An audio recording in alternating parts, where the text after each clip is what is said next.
ना मुझको यहाँ पे बोलना पड़ेगा, मैंने आज तक कभी भी किसी यूएस ऑफिशियल के मुंह से ऐसी बातें नहीं सुनी जो डोनाल्ड ट्रंप के White House adviser, trade adviser बोल रहे हैं। यूएस की तरफ से स्टेटमेंट रिसेंटली ये आई है कि भारत में जो ऑयल परचेज किया जा रहा है ना रशिया से, वहां पर फायदा किसका हो रहा है? ब्राह्मण लोगों का हो रहा है।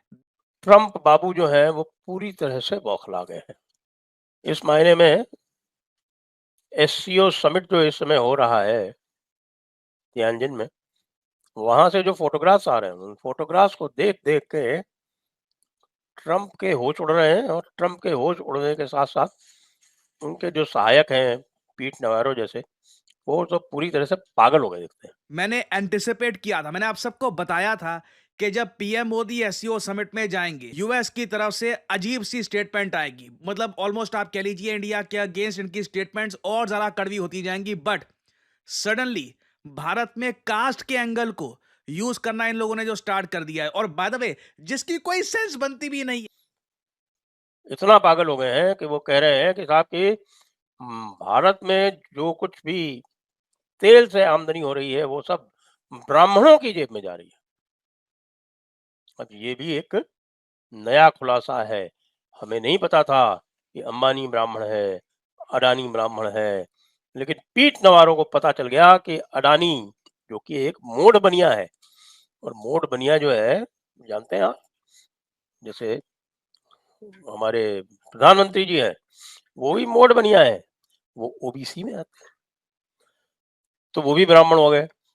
अच्छा, और दूसरी बात अडानी जो जैन है, वो भी ब्राह्मण हो गए। नहीं है ऑयल ट्रेड वगैरह में कहीं से भी कुछ ब्राह्मण, कुछ आई मीन कोई लिंक बनता भी नहीं है। बट क्लियरली यहां पर दिख रहा है यूएस के पास आज के समय बोलने को कुछ है नहीं, और इसलिए सिंस बाकी सब चीजें फेल हो रही है, अब इन लोगों ने डिसाइड यही कर लिया है, पुरानी नीति अपनाओ, भारत को कास्ट के नाम पर बांट, लोगों को कास्ट के नाम पर लड़वाओ। मोदी जी का ये एससीओ मीटिंग का चीन दौरा अमेरिका को भारी पड़ रहा है।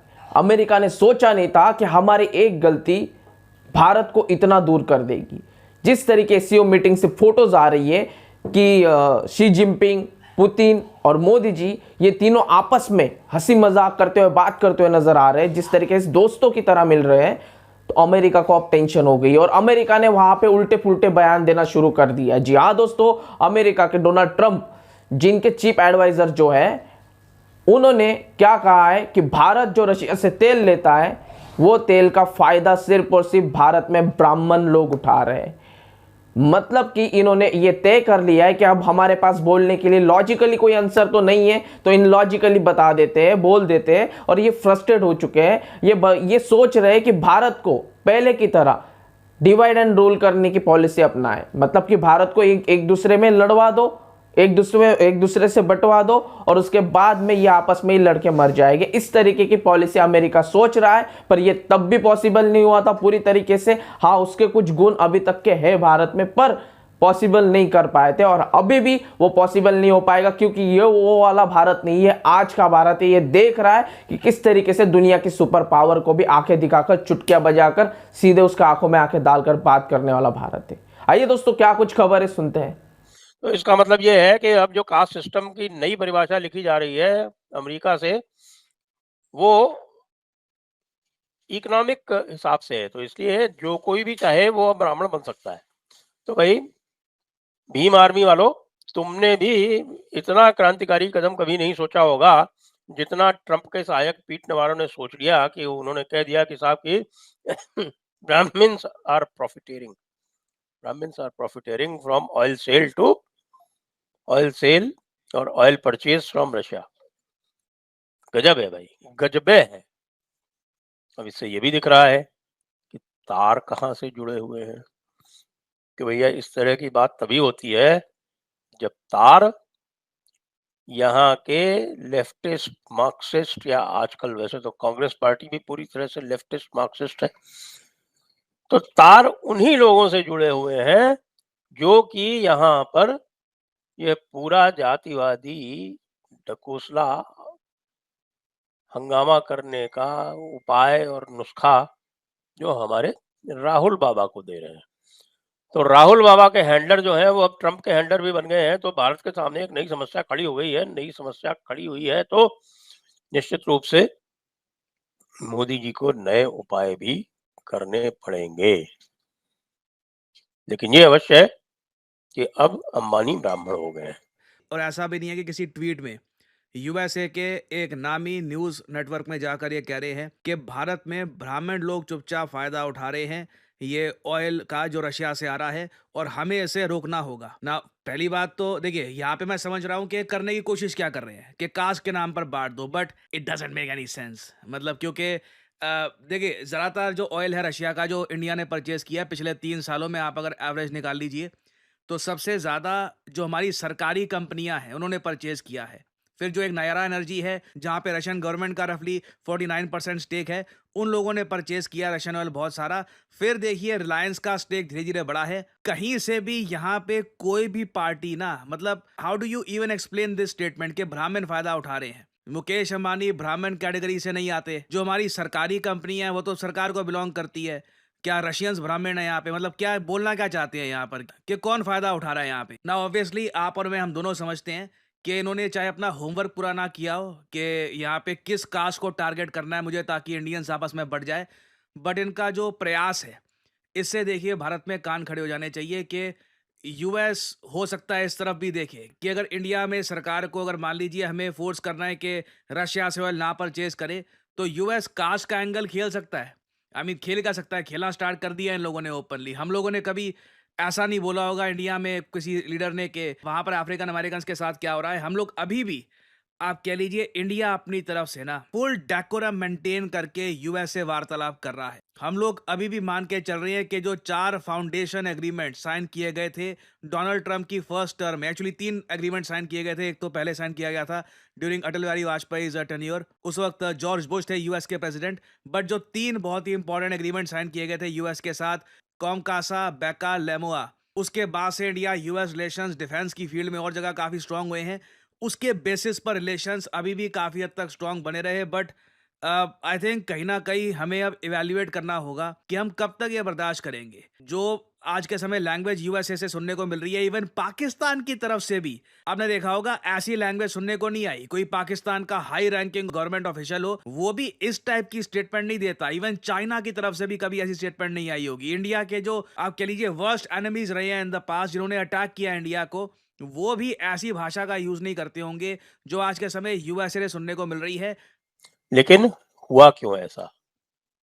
ये जो रिएक्शन आया, ये जो प्रतिक्रिया आई, इसके मूल में क्या है? इसके मूल में जो एससीओ के समिट से जो फोटोग्राफ्स आ रहे हैं और जिसमें नरेंद्र मोदी पूरी तरह से केंद्र में है और जहां दिखाया जा रहा है कि किस तरह से शी जिनपिंग, पुतिन और मोदी, इन तीनों को बार-बार दिखाया जा रहा है। इन तीनों को आपस में हाथ पकड़े हुए भी दिखाया जा रहा है। और बिल्कुल ऐसा लग रहा है कि भाई ये जो 3 हैं, ये जो तिकड्डा है, ये ट्रंप को सीधे-सीधे चुनौती दे रहा है। अब ट्रंप तो इसको कैसे सहेगा? और उसको ये भी दिख रहा है कि केंद्र में मोदी है, तो उसकी जो स्ट्रैटेजी है वो अब ये सही मान रहा है कि साहब हमने सही किया कि हमने मोदी को अटैक किया, क्योंकि मोदी ही ऐसा अकेला है जो इनको सबको साथ में ला सकता है। लेकिन तुम्हारे करने से हुआ क्या? मोदी तो घबराए नहीं। मोदी ने तो क्वाड को ही तिलांजलि कर दी कि ठीक है क्वाड, वैसे भी क्वाड से भारत का कोई लेना देना था नहीं विशेष। ये लोग ही आए थे भारत के पास कि भाई तुम इसको ज्वाइन कर लो। तो तुम्हारे ज्वाइन करने से क्या है कि चाइना अपने बॉर्डर पर, जो लैंड बॉर्डर है लगभग 4,3600 किलोमीटर का, उस पे वो थोड़ा सावधान रहेगा और उस तरफ डिस्ट्रैक्टेड रहेगा। उधर वाली सेनाएं पुल आउट करके और इधर ईस्टर्न बोर्ड पे आपके जो जो ताइवान वाला जो हिस्सा है उसके सामने नहीं लगा पाएगा। तो ताइवान और जापान ये सब सेफ रहेंगे, ये सोच के उसने क्वाड लिया था। और क्वाड में क्योंकि भारत के पास अंडमान निकोबार आइलैंड है जहां से मलक्का चोक एक्सरसाइज किया जा सकता है, ये सारी चीजें सोच के कि हाँ ठीक है चलो हम यूज करेंगे भारत को। लेकिन भारत यूज होने वाला तो है नहीं, मोदी जी के नेतृत्व में तो बिल्कुल ही यूज होने वाला है नहीं। We really need to evaluate कि आज के समय यूएस क्या क्या कर सकता है इंडिया में, और हमें यहाँ पर यह भी ध्यान रखना होगा कि कोई पुरानी स्ट्रैटेजी खेलकर कास्ट के नाम पर फिर से इंडियंस को डिवाइड ना कर दे। ये एक ऐसा टाइम है कि देखिए कास्ट, रिलीजन सब भूल जाओ।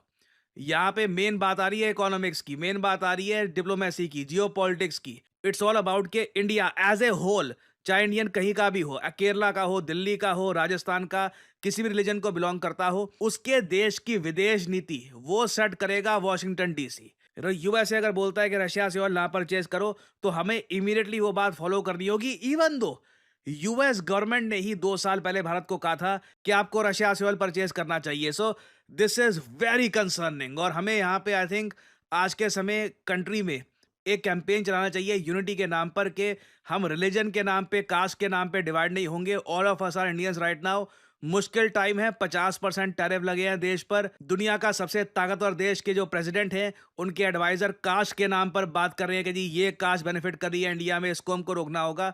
These are difficult times, but this is the time to stay united as Indians, क्योंकि आने वाले समय में देखिए इसी लाइन पर और स्टेटमेंट्स आएंगी। ये आप कह लीजिए इन्होंने पहली बार टेस्ट किया है कि ये स्टेटमेंट दे के देखते हैं क्या रिएक्शन आता है भारत में।